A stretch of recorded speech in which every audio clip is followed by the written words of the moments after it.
Olá, seja bem-vindo a Conversas Cristãs, pequeno espaço de comentário das notícias do ponto de vista cristão e hoje podemos dizer mesmo do ponto de vista da ética cristã, porque o tema de hoje tem a ver com as questões éticas.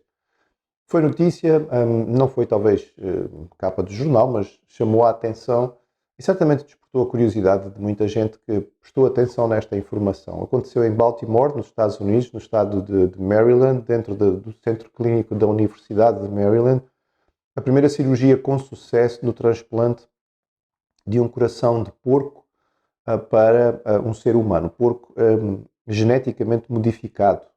Esta cirurgia aconteceu por especial aceitação ou cedência, digamos assim, da Agência Americana do Medicamento, porque esta autorização, em princípio, ainda está um bocadinho distante. Está prevista esta possibilidade desde 2019, mas ainda não se pensava que fosse acontecer já. No entretanto, este senhor, o senhor David Bennett, de 57 anos, era um doente com uma doença cardíaca totalmente descontrolada. Ele estava internado há 6 semanas, ligado a uma máquina especial, a uma ECMO, portanto a uma oxigenação por membrana extracorporal.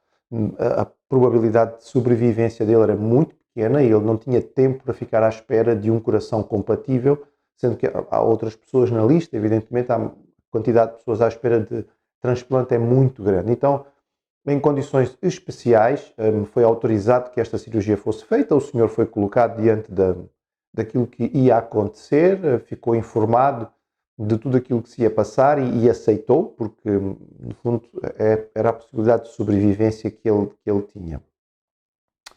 Este tipo de transplante, em que se utiliza, portanto, um órgão de um animal para transferi-lo para um ser humano, é chamado xenotransplante. Não é propriamente a primeira vez. Já na década de 1980, um bebê foi submetido a uma cirurgia de transplante de um coração de babuíno na Califórnia. A criança não sobreviveu, ela rejeitou o coração e veio a falecer cerca de um mês depois. No que diz respeito ao porco, propriamente dito, pelo facto de ele ser geneticamente muito parecido com o ser humano, podemos achar que não, mas já é utilizado, por exemplo, válvulas cardíacas. Então, válvulas do coração de porco já são usadas para substituir válvulas humanas já há algum tempo, com sucesso. Também, excertos de pele de porco são usadas para situações em que doentes têm grandes queimaduras, porque é compatível e permite que assim seja feito. Também, o ano passado, foi feito um transplante de rim de porco para uma mulher, também numa cirurgia inédita. Perceber que existem, por exemplo, só nos Estados Unidos da América, 110 mil pacientes à espera de transplante. E calcula-se que aproximadamente 6 mil pacientes morrem por ano, nos Estados Unidos da América, pela falta de um órgão compatível para o qual eles possam receber. É evidente que esta situação implica em uma grande quantidade de problemas, tanto do ponto de vista médico ou de saúde, quanto depois do ponto de vista ético. Do ponto de vista da saúde, a questão principal será realmente a rejeição. Se é preciso, em relação a um coração humano, toda uma panóplia de exames para se conseguir encontrar um coração que seja compatível geneticamente com a pessoa que vai receber, entre o dador e o receptor, imagine quando estamos a falar de um outro animal, portanto, as probabilidades de rejeição são enormes e o doente que vai receber o xenotransplante, como no caso aqui deste senhor, vai ter que ser submetido a um tratamento imunossupressor muito potente.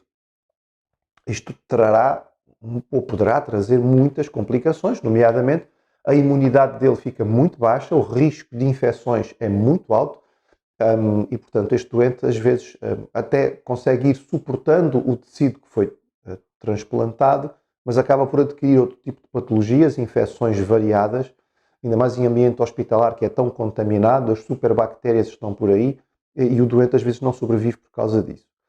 Também existe o risco de que a introdução do xenotransplante, portanto o tecido de um animal dentro do corpo humano, venha a desenvolver infecções que não estávamos à espera.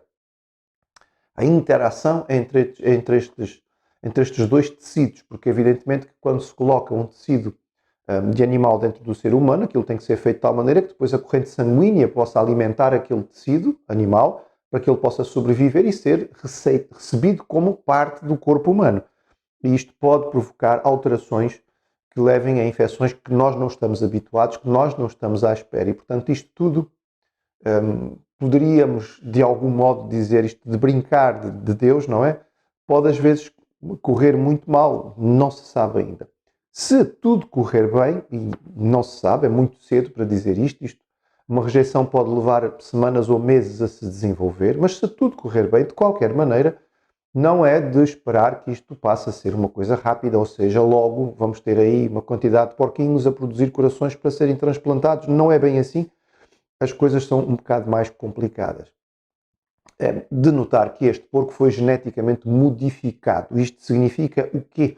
Significa que foram introduzidos 6 genes humanos no DNA deste porco, assim como foram suprimidos 4 genes do DNA do porco que desenvolviam uma resposta imunitária agressiva por parte do ser humano, em particular no que dizia respeito à formação de um açúcar nas células do porco que provoca uma rejeição rápida do órgão no ser humano. Portanto, isto já se sabe das experiências anteriores, das tais válvulas de porco, da pele, etc. e tal, e por isto estes porcos são geneticamente modificados. E só por isso é que ainda é, de alguma maneira, possível ou viável tudo isto. Ora, curiosamente, os primeiros a se posicionarem contra esta cirurgia não foram organizações cristãs ou religiosas, foram associações defensoras dos direitos dos animais e que disseram claramente que não, senhor, isto é inaceitável, os animais serem criados para isto, etc, etc, etc. É importante dizer que animais que poderão ser considerados por nós mais próximos do ser humano, como os primatas, por exemplo, um chimpanzé, não há viabilidade, pelo número de chimpanzés que existe hoje em dia, criar chimpanzés só para produzir corações para fazer transplantes. Não é viável, do ponto de vista da reprodução do animal. No que diz respeito ao porco, sim, não é o porco animal que se reproduz com muita facilidade e em grande quantidade, e ele é, portanto, usado no mundo inteiro. Entre as questões éticas que são levantadas, algumas que nós podemos aqui considerar, nós temos que lembrar que os animais não foram colocados sobre o homem, não tendo a mesma dignidade do homem no que diz respeito à criação. Segundo a Bíblia, Deus fez o homem à sua imagem e semelhança, portanto o homem tem uma posição superior em termos de dignidade na criação. Ele tem a responsabilidade sobre os animais. A certa altura é dada autorização ao homem para também se alimentar dos animais e desde o pecado de Adão e Eva no jardim para se vestir com peles de animais. E aqui nós já temos a utilização do animal, que é historicamente muito antiga. Os animais são usados para alimentação, são usados para o vestuário e são usados para o trabalho, não é? Muitos animais auxiliam o ser humano no trabalho. Portanto, não se trata aqui de algo novo no que diz respeito à utilização do animal. O animal morre para que o seu coração seja dado para uma pessoa usá-lo. Vai morrer para se fazer um churrasco. Portanto, quanto aqui parece não haver um grande problema. A questão importante saber até que ponto há sofrimento animal. Esta alteração genética provoca sofrimento, ao que se percebe, não se está propriamente a criar uma mistura de seres humanos com animais. Não se trata disto. São pequenos pontinhos, não é? Digamos, no DNA que são alterados para beneficiar este tecido alterado em termos de rejeição. Portanto, não parece também levantar aqui uma grande questão. Discute-se que tipo de órgão vai ser utilizado e, portanto, que não se utilizem órgãos que sejam órgãos marcadores de identidade, como, por exemplo, o cérebro. Não se pode fazer transplante do cérebro de um animal, porque, evidentemente, para os seres humanos não é compatível. E também os órgãos genitais produtores de hormonas sexuais também não, porque isto podia alterar a identidade. Diante de tudo isto, há ainda muitas questões a serem trabalhadas e que tem que se tentar perceber melhor. Era importante que, apesar deste avanço científico, que é significativo, e nós reconhecemos o trabalho e o esforço feito por aqueles que conseguiram levar a cabo esta iniciativa, nós, como seres humanos, mantermos a nossa humildade e percebermos que tudo isto deve nos fazer perceber a nossa dependência de Deus. É legítimo nós estarmos a lutar e a tentarmos evitar a morte, mas ela faz parte daquilo que é a vida e faz parte daquilo que todos nós vamos ter que enfrentar mais cedo ou mais tarde. sim, lutarmos e prepararmos para poder adiar este processo, mas, sobretudo, estarmos preparados para enfrentar a morte. O Sr. David Bennett, este senhor que recebeu este coração, ele foi condenado há muitos anos atrás por esfaquear um amigo. Não vamos entrar aqui nas questões de se esta pessoa merecia ou não receber este transplante, mas se calhar este senhor precisava mais de perceber como é que pode mudar o seu coração no sentido espiritual do que propriamente no sentido físico. Fica aqui a nota e a necessidade que nós temos de avaliar todas estas coisas com muita calma, muita tranquilidade, do ponto de vista ético, sempre buscando a dependência de Deus.